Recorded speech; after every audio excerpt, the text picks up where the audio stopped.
un concepto general de lo que somos como especie, como seres humanos y nuestro papel en la historia.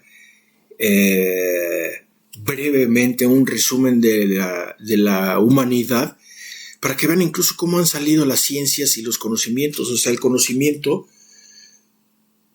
existe, nada más que nosotros tenemos que descubrirlo, generarlo. Entonces, ¿cómo lo hemos hecho a lo largo del tiempo? Lo vamos a ver ahora, hablando de un animal sin importancia, el ser humano. Hace unos 13.500 millones de años, materia, energía, tiempo y espacio tuvieron su origen en lo que se conoce como el Big Bang. El relato de estas características fundamentales de nuestro universo se llama física. Anótenlo. Unos 300.000 años después, materia y energía empezaron a conglutinarse en estructuras complejas llamadas átomos que después se combinaron en moléculas. El relato de los átomos, las moléculas y sus interacciones se llama química. Hace unos 3.800 millones de años, en un planeta llamado Tierra, determinadas moléculas se combinaron para formar estructuras particularmente grandes llamadas organismos. El relato de los organismos se llama biología. Hace unos 70.000 años, organismos pertenecientes a la especie Homo sapiens empezaron a formar estructuras todavía más complejas llamadas culturas. El desarrollo subsiguiente de estas culturas humanas se llama historia. 3 revoluciones importantes conformaron el curso de la historia. La revolución cognitiva marcó el inicio de la historia hace unos 70.000 años. La revolución agrícola la aceleró hace 12.000 años. Y la revolución científica que se puso en marcha hace 500 años bien pudiera fin a la historia e iniciar algo completamente diferente. Ahora vamos a contar el relato de cómo estas 3 revoluciones afectaron a los humanos y a los organismos que los acompañan. Hubo humanos mucho antes de que hubiera historia. Animales muy parecidos a los humanos modernos aparecieron por primera vez hace unos 2,5 millones de años. Pero durante innumerables generaciones no destacaron de entre la miríada de otros organismos con los que compartían sus hábitats. En una excursión por África Oriental hace 2 millones de años, bien pudiéramos haber encontrado un reparto familiar de personajes humanos, madres ansiosas que acariciarían a sus bebés y grupos de niños despreocupados que jugarían en el fango, adolescentes temperamentales que se enfadarían ante los dictados de la sociedad y ancianos cansados que solo querrían que se les dejara en paz, machos que se golpearían el pecho intentando impresionar a las mujeres con las que vivían y matriarcas de aquella época que ya lo habían visto todo. Estos humanos arcaicos amaban, jugaban, formaban amistades íntimas y competían por el rango social y el poder. Ojo, el poder. Pero también lo hacían los chimpancés, los papiones y los elefantes. No había nada de especial en ellos. Nadie, y mucho menos los propios humanos, tenían ningún atisbo de que sus descendientes caminarían un día sobre la luna. Desentrañarían el código genético y escribirían libros de historia. Lo más importante que hay que saber acerca de los humanos prehistóricos es que eran animales insignificantes que no ejercían más impacto sobre su ambiente que los gorilas, las luciérnagas o las medusas. Los biólogos clasifican a los organismos en especies. Se dice que unos animales pertenecen a la misma especie si tienden a aparearse entre sí, dando origen a descendientes fértiles. Caballos y asnos tienen un antepasado común reciente y comparten muchos rasgos físicos, pero muestran muy poco interés sexual mutuo. Se aparean si se les induce a hacerlo. Sin embargo, sus descendientes, llamados mulas, son estériles. Por ello, las mutaciones en el ADN de asno nunca pasarán al caballo o viceversa. En consecuencia, se considera que los 2 tipos de animales son 2 especies distintas, que se desplazan a lo largo de rutas evolutivas separadas. En cambio, un bulldog y un spaniel pueden tener un aspecto muy diferente, pero son miembros de la misma especie y comparten el mismo acervo de ADN. Se aparearán fácilmente y sus cachorros crecerán y se aparearán con otros perros y engendrarán más cachorros. Las especies que evolucionaron tienen un ancestro común, se agrupan bajo la denominación de género. Leones, tigres, leopardos y jaguares son especies diferentes dentro del género Panthera. Los biólogos denominan a los organismos con un nombre latino en dos partes, el género seguido de la especie. Los leones, por ejemplo, se llaman Panthera leo, la especie leo del género Panthera. Presumiblemente, todo el que escuche esto es un Homo sapiens, la especie sapiens, sabio, del género Homo, hombre. Los géneros, a su vez, se agrupan en familias, como las de los gatos. Leones, guepardos, gatos domésticos, los perros, lobos, zorros, chacales, y los elefantes, mamuts, mastodontes. Todos los miembros de una familia remontan su linaje hasta una matriarca o un patriarca fundadores. Todos los gatos, por ejemplo, desde el menino doméstico hasta el león más feroz, comparten un antepasado felino común que vivió hace unos 25 millones de años. También Homo sapiens pertenece a una familia. Este hecho banal ha sido uno de los secretos más bien guardados de la historia. Durante mucho tiempo, Homo sapiens prefirió considerarse separado de los animales. Un huérfano carácter de familia, sin hermanos ni primos y, más importante todavía, sin padres. Pero esto no es así.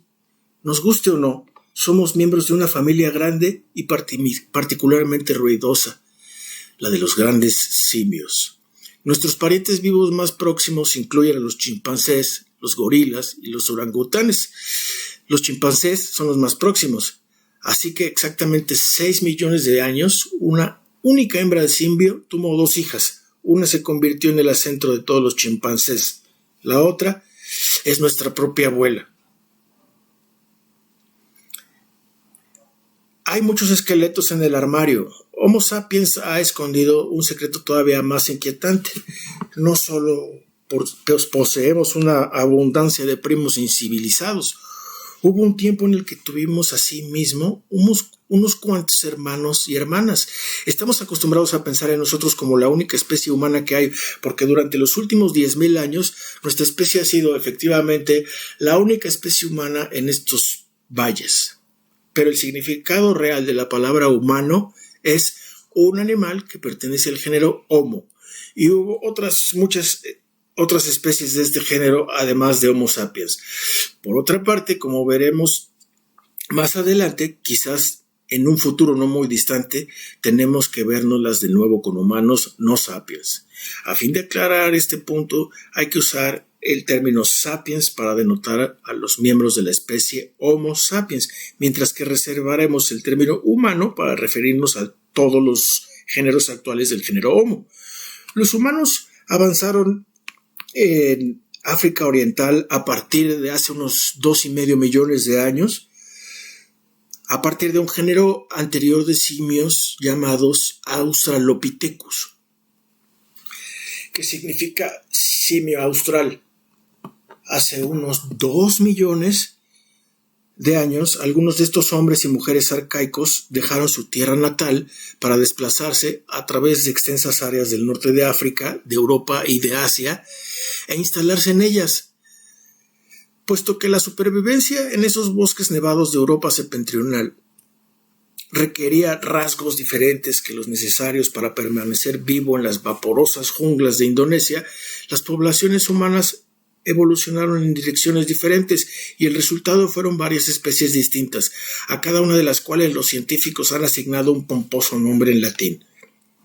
Los humanos en Europa y Asia Occidental evolucionaron en Homo neanderthalensis, hombre del valle del Neander, a los que popularmente se les conoce como neandertales.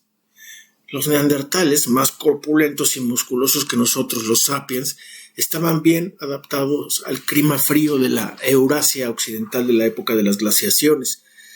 Las regiones más orientales de Asia estaban pobladas por Homo erectus, hombre erguido, que sobrevivió ahí durante cerca de 2 millones de años, lo que hace de ella la especie humana más duradera de todas. Es improbable que este récord sea abatido incluso por nuestra propia especie. Es dudoso que Homo sapiens esté aquí dentro de 1000 años, de manera que 2 millones de años quedan realmente fuera de nuestras posibilidades. En la isla de Java, en Indonesia, vivió Homo soloensis, el hombre del Valle del Sol, que estaba adaptado a la vida en los trópicos. En otra isla indonesia, una pequeña isla llamada Flores, los humanos arcaicos experimentaron un proceso de enanismo. Llegaron por primera vez a esa isla cuando el nivel del mar era muy bajito y la isla era fácilmente accesible desde el continente. Cuando el nivel del mar subió de nuevo, algunas personas quedaron atrapadas en la isla, que era pobre en recursos. Las personas grandes que necesitan mucha comida fueron las primeras en morir. Los individuos más pequeños sobrevivieron mucho mejor. A lo largo de generaciones, las gentes de Flores se convirtieron en enanos. Los individuos de esta especie única, que los científicos conocen como Homo floresiensis, alcanzaron una altura máxima de solo 1 metro y no pesaban más de 25 kilogramos.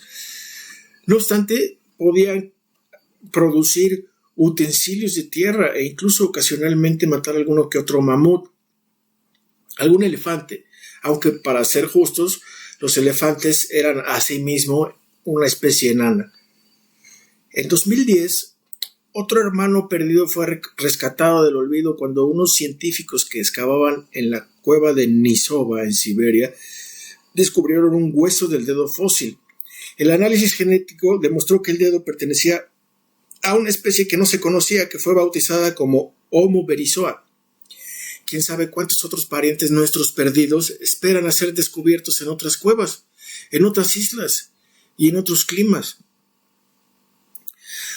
Mientras estos humanos evolucionaban en Europa y Asia, la evolución en África no se detuvo. La cuna de la humanidad continuó formando especies nuevas como Homo rudolfensis, hombre del lago Rodolfo, Homo ergaster, hombre trabajador, y finalmente nuestra propia especie, a la que de manera inmodesta bautizamos como Homo sapiens, hombre sabio.